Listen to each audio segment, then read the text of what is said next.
You have now completed the point draft. Let's jump into the introduction page now. For the general view section, you want to grab readers' attention by quoting a statement from a prominent person, or you could also write a general statement related to the topic. From the general statement, you may then write another statement that is more specific in the specific view. Make sure the transition between sentences in specific view and evaluation is smooth. Look at the given example for details.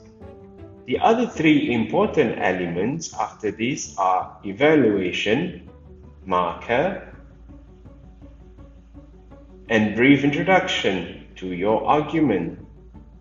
For the evaluation, you must take up your stance by choosing your proposition once again.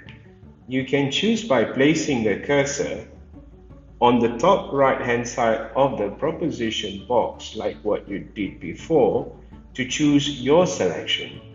You can also do the same technique when choosing the booster.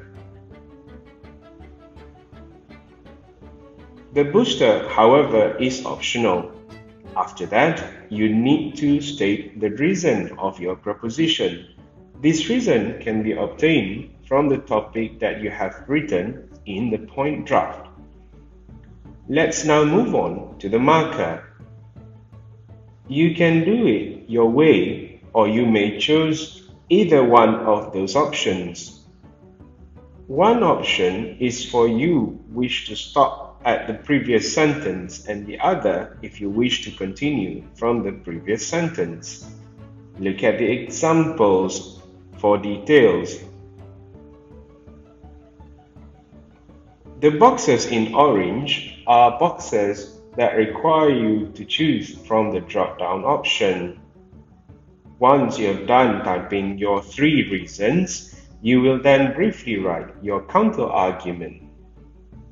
Remember your counter-argument that you have written in positive and negative table? Copy and put that in the refutation column. Well done!